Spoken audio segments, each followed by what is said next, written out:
یہ سوال بھی لوگوں نے کیا ہوا تھا کہ مولانا حسن جان کے حوالے سے آپ نے بات کی کہ ان کو ٹی ٹی پی نے، خوارج نے شہید کیا، جبکہ ان کو تو ایجنسیوں نے یعنی ان پہ حملہ کیا تھا، ان کو مارا تھا۔ تو اس کے حوالے سے آپ کے پاس کوئی مصدقہ اطلاع ہے کہ واقعتاً ان پر حملہ کرنے میں اور ان کو شہید کرنے میں تحریک طالبان پاکستان کا ہاتھ تھا، خوارج کا ہاتھ تھا؟ دیکھیں، اس میں ایک تو جو لوگ کہتے ہیں ایجنسیوں نے کیا تھا، تو ہمارا ایک کلچر بن گیا ہے کہ ہر چیز ایسی نامعلوم طریقے سے ہم اس کو بات کر دیتے ہیں کہ یہ ایجنسی کا آدمی ہے، ایجنسی کا ایجنٹ ہے، ایجنسی نے کیا ہے۔ جب آپ کسی پر کوئی الزام لگاتے ہیں، کوئی دعویٰ کرتے ہیں، تو اس کی دلیل بھی تو ہونی چاہیے۔ تحسبونہ ہین وہو عند اللہ عظیم، کسی پر الزام لگانا کوئی معمولی بات ہے، اگر آپ کے پاس شواہد ہے تو پیش کریں، لیکن ہر چیز کے بارے میں ایجنسی کی طرف منسوب کرنا یہ بات تو غلط ہے۔ دوسرے کہ ابھی مولانا فضل الرحمان صاحب نے جو بیان کیا وہاں کوڑا خٹک میں، تو حضرت کا اشارہ کس طرف تھا؟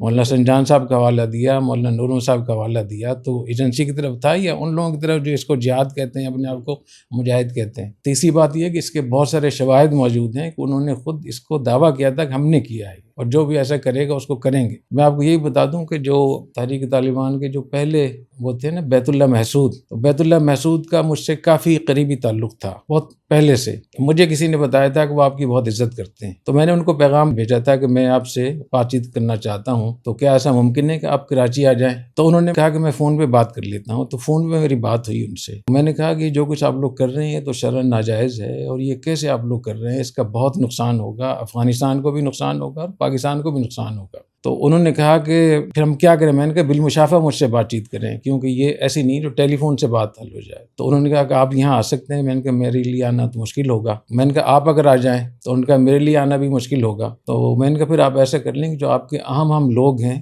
ان کو یہاں بھیج دیں میرے پاس، میں ان سے بات کر لیتا ہوں۔ تو 17 انہوں نے اپنے لوگ بھیجے، اس میں ان کے کمانڈر بھی تھے اور مفتی جہانگیر محسود، نام اس لیے بتا رہا ہوں تاکہ اگر کوئی تصدیق کرنا چاہے تو اس کا نام ہے مفتی جہانگیر محسود۔ اور یہ جو مفتی جہانگیر صاحب تھے یہ مولانا ظفر علی خان صاحب رحمۃ اللہ علیہ کے شاگرد تھے، وہیں سے انہوں نے فارغ تھے اور فتویٰ بھی انہیں سے پڑھا تھا انہوں نے، اور ابھی میرے خیال میں حیات ہوں گے، میرا اندازہ ہے کہ وہ حیات ہوں گے۔ تو وہ ان کی سربراہی کر رہے تھے۔ تو 5 گھنٹے تفصیل سے میں نے ان کو شرعی احکام بھی بتائے، جہاد کے بھی، ریاست کے بھی، جو بھی میں باتیں کر رہا ہوں۔ تو 5 گھنٹے کے بعد انہوں نے کہا کہ ہمیں بالکل اطمینان ہوا، اور انہوں نے پھر بیت اللہ محسود کو میرے سامنے فون کیا کہ حضرت استاد صاحب نے جو گفتگو کی ہے ہمیں بالکل سمجھ میں آ گئی ہے کہ یہ ٹھیک نہیں ہے۔ تو پھر مجھ سے بات کی انہوں نے، تو بیت اللہ محسود نے مجھ سے کہا کہ مفتی صاحب مجھے کیا حکم دیتے ہیں، آپ مجھے بتائیں۔ تو میں نے کہا میں یہ سمجھتا ہوں کہ آپ BBC کو انٹرویو دیں، BBC اردو کو، اور یہ بتائیں کہ پاکستان ایک ہمارا اپنا ملک ہے، اور پاکستان کی فوج اسلامی فوج ہے، ان سے ہم، یہ ہمارے بھائی ہیں،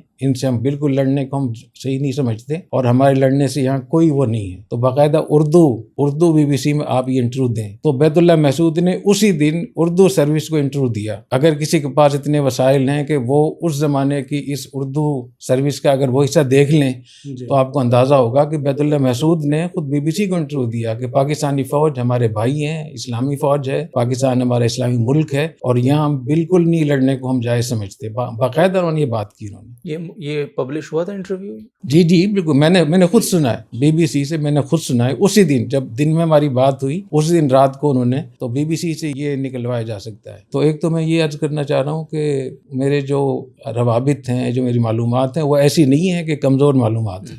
مجھے بالکل اس بات کی تصدیق ہے کہ مولانا حسن جان صاحب ہوں، مولانا نور محمد صاحب ہوں، یا اس انداز کے اور بہت سارے حضرات ہیں، ان کو انہی لوگوں نے وہ کیا ہے، اور اپنے جب آپس میں بیٹھتے ہیں تو اس کی شہادتیں موجود ہیں کہ انہوں نے اس کو باقاعدہ مٹھائی تقسیم کی گئی تھی وہاں شمالی وزیرستان میں یا جنوبی وزیرستان میں، اور مولانا حسن جان صاحب کی شہادت پہ۔ اور جب کسی ایک مسجد میں جب انہوں نے اس کا اعلان کیا کہ ہم ان کے لیے اصال ثواب کرتے ہیں، تو باقاعدہ ان کو دھمکی دی گئی کہ تمہارا حشر بھی وہی کریں گے جو ان کا ہے۔ تو مین چیز یہ کہ جو ان کا نظریہ ہے، وہ نظریہ یہ بن چکا ہے کہ اس میں کوئی عالم ہو، کوئی شیخ الحدیث، کوئی بھی ہو، ان کے لیے اس کے خون کو بہانا کوئی مسئلہ نہیں ہے۔ تو باقی بہت ساری ایسی چیزیں جن کو میں انٹرویو میں نہیں بتا سکتا، لیکن جو ان کے لوگ ہیں، ان کے ساتھ جن لوگوں نے کام کیا ہے، وہ اس بات کو بتا سکتے ہیں کہ یہ انہی کے کام تھے، اور یہ کام وہی کر سکتے ہیں، اور کوئی کر بھی نہیں سکتا۔ دوسری بات ہے کہ مولانا حسن جان صاحب رحمۃ اللہ علیہ تو فوج کے بارے میں بہت اچھی رائے رکھتے تھے، بہت زیادہ مثبت ان کی رائے تھی۔ تو فوج کیوں مارتی ان کو؟ انٹیلیجنس انٹیلیجنس کیوں مار دیں؟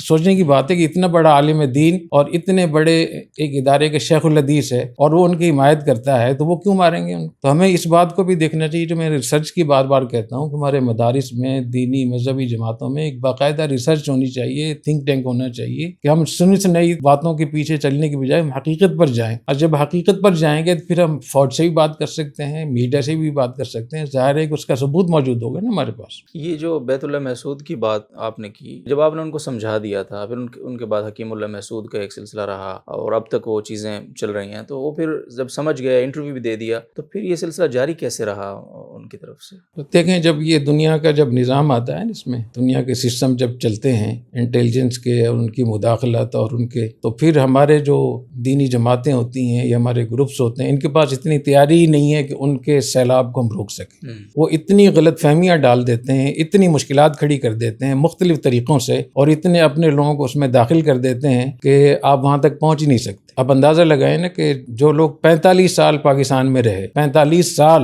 اور 20 سال کا میں نے بتایا کہ اتنی بڑی ان کے ساتھ تعاون ہوا. بے شک مشرف کے دور میں ان کے ساتھ زیادتی ہوئی, لیکن بعد کے ادوار میں تو بہت زبردست آپس میں تعلق تھا. لیکن ان دونوں ملکوں کے حالات کو کہاں تک پہنچا دیا ہے. تو جب اس میں مداخلت ہوتی ہے دنیا کی خفیہ اداروں کی اور اس میں ذاتی مفادات, پھر اس میں اسمگلر آ جاتے ہیں, بہت سارے مفاد پرست آ جاتے ہیں, تو کیا ہماری دینی جماعتوں کے پاس اتنی تیاری ہے, اتنے لوگ ان کے پاس ہیں, اتنے ادارے ہیں, اتنی ریسرچ ان کے پاس ہے وہ پوری بات کو سمجھ سکیں؟ ہماری مینجمنٹ دیکھیں, ہمارے اچار دیکھیں, ہمارا نظم و ضبط دیکھیں, بہت کمزور ہے. اور مغربی دنیا نے 300-400 سال سے اپنے آپ کو اتنا منظم کیا ہوا ہے کہ وہ آپ کی نماز سے بھی کہیں نہ کہیں استفادہ کر لیں.